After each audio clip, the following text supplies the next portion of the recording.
A quiet knock at the door. A voice asking, "Is Tamara home?" A masked figure standing motionless in the night.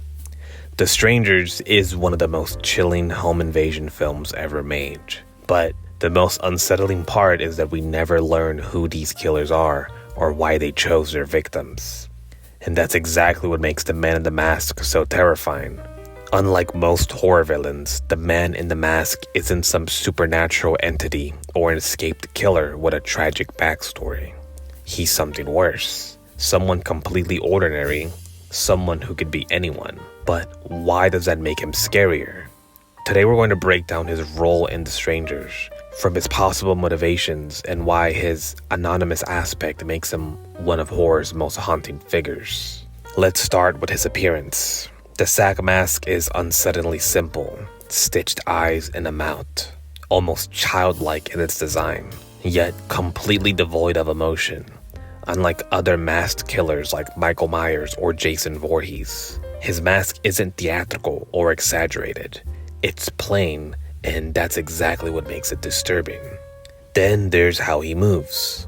He's never in a rush. He doesn't lunge or scream. He just stalks, often watching from a distance, creating a sense of unbearable tension. It's as if he already knows how this night will end, and he's simply enjoying the process. One of the most infamous lines in horror comes at the end of The Strangers, when Kristen asks, "Why are you doing this?" And the response, "Because you were home." That's it. There's no revenge, no personal grudge, just pure randomness. This lack of motive makes the Man in the Mask terrifying because he isn't a traditional horror villain. He's a reflection of real-world violence.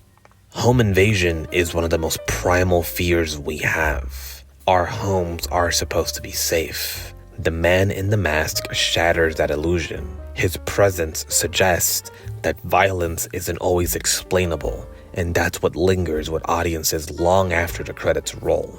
Director Brian Bertino has cited multiple inspirations for The Strangers, including real-life home invasion cases and his own childhood experience of strangers knocking on his door while his parents were out.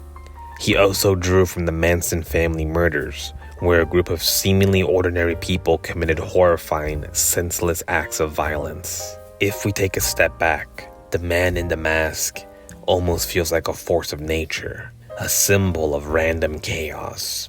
He doesn't speak, he doesn't express emotion, and we never see his face. He exists solely to terrorize, with no explanation needed. So, what do you think? Does the Man in the Mask symbolize something deeper? Or is his lack of identity the very thing that makes him so terrifying? Let me know in the comments, and if you enjoyed this breakdown, don't forget to like and subscribe.